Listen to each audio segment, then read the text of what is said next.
Hello மக்களே! Welcome to Athamma's cooking. இன்னைக்கு நம்ம சேனல்ல நாட்டுக்கோழி குழம்பு தாங்க எப்படி செய்றதுன்னு பார்க்க போறோம். வாங்க பார்க்கலாம். இன்னைக்கு நான் 3/4 கிலோ நாட்டுக்கோழி எடுத்திருக்கேங்க. இத 2லிருந்து 3 தடவ நல்லா உப்பும், மஞ்சத்தூளும் போட்டு கிளீனா வாஷ் பண்ணி எடுத்துக்கலாம். இப்ப ஸ்டவ் ஆன் பண்ணி ஒரு குக்கர்ல இந்த நாட்டுக்கோழிய சேர்த்து, இது கூட 1 கப் தண்ணி ஊத்தி, கொஞ்சமா உப்பும், மஞ்சத்தூளும் சேர்த்தி, ஒரு 4 விசில் விட்டா போதுங்க. நல்லா வெந்து சூப்பரா வந்திருக்கும். இப்ப நம்ம ஸ்டவ் ஆன் பண்ணி ஒரு இரும்பு கடாயில கொஞ்சமா எண்ணெய் ஊத்திக்கலாம். இது கூடவே ஒரு 15லிருந்து 20 சின்ன வெங்காயம் கிளீன் பண்ணி வச்சிருக்கேங்க. அதுவும் இது கூட சேர்த்தி ஒரு 20லிருந்து 30 பல் பூண்டு சேர்த்துக்கலாம். ஒரு 2 மீடியம் சைஸ் தக்காளிய கட் பண்ணி இதில சேர்த்திக்கிறேன். ஒரு பெரிய துண்டு இஞ்சி சேர்த்துக்கலாங்க. இது கூடவே கொஞ்சமா கருவேப்பிலை, கொத்தமல்லி, புதினாவும் சேர்த்திக்க போறோம். ஒரு 3 பச்சை மிளகா மீடியம் சைஸ்ல இது கூட சேர்த்து நல்லா வதக்குங்க. இப்போ நான் இது கூடவே கொஞ்சமா உப்பு சேர்த்திக்கிறேங்க, நல்லா வதங்கிறதுக்காக.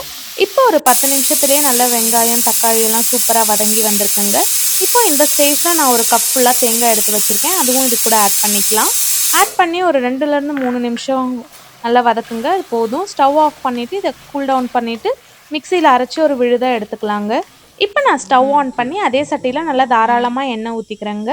இது கூடவே நான் பட்டை, லவங்கம், சோம்பு ஈக்குவல் போர்ஷன்ஸ் எடுத்து வறுத்து பொடி பண்ணி வச்சுருக்கேன், அது ஒரு 2 ஸ்பூன் இதில் சேர்த்திக்கலாம்.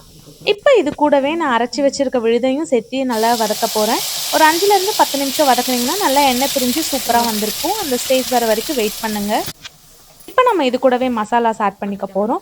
நான் இப்போ 1 ஸ்பூன் மஞ்சள் தூள், 2 ஸ்பூன் மிளகாய் தூள், 2 ஸ்பூன் கறி மசால் தூள், 1/2 ஸ்பூன் ஜீரகத்தூள், 3லிருந்து 4 ஸ்பூன் கொத்தமல்லி தூள் சேர்த்தி, கூடவே கொஞ்சமாக கல்லுப்பும் சேர்த்து நல்லா வதக்க போகிறேன். இது ஒரு 10 நிமிஷம் வதங்கினா போதும். நல்ல மசாலாலேருந்து அந்த எண்ணெய் பிரிஞ்சு சூப்பராக வந்திருக்கும். ஸோ அது வரைக்கும் நம்ம பொறுமையாக வதக்கிக்கலாம். ஸ்லோ ஃப்ளேமில் விட்டு வதக்குங்க. அடுத்து நான் 1 கப் தண்ணி ஆட் பண்ணிக்கிறேன்.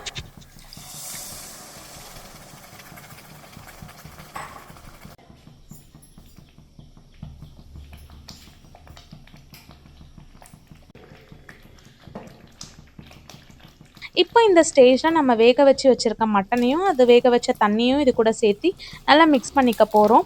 உங்களுக்கு தண்ணி பத்தலைன்னா இன்னும் கொஞ்சம் கூட ஆட் பண்ணி நல்லா வேக வைங்க. இப்போ இந்த குக்கரில் இருக்க எல்லா கறியும் இது கூட நம்ம ஆட் பண்ணிக்க போகிறோம். ஆட் பண்ணி நல்ல ஒரு மிக்ஸ் கொடுத்துக்கோங்க. இப்போ இந்த ஸ்டேஜில் உப்பு செக் பண்ணிக்கோங்க. உப்பு கரெக்டாக இல்லைன்னா கொஞ்சமாக ஆட் பண்ணிக்கலாம். இந்த ஸ்டேஜில் ஆட் பண்ணி ஒரு 5லிருந்து 10 நிமிஷம் நல்லா கொதிக்க வச்சா போதுங்க, சூப்பராக ரெடியாக இருக்கும். இப்போ கடைசியாக நம்ம கொத்தமல்லி தூவி இறக்குனீங்கன்னா சுவையான நாட்டுக்கோழி குழம்பு ரெடி. கண்டிப்பாக ட்ரை பண்ணி பாருங்கள். ட்ரை பண்ணி பார்த்துட்டு எப்படி இருக்குன்னு மறக்காமல் எங்களுக்கு கமெண்ட்டில் சொல்லுங்கள். தேங்க்யூ ஃபார் வாட்சிங். இந்த மாதிரி வீடியோஸ் தொடர்ந்து பார்க்கணுன்னா எங்கள் சேனலை சப்ஸ்கிரைப் பண்ணிக்கோங்க. தேங்க்யூ.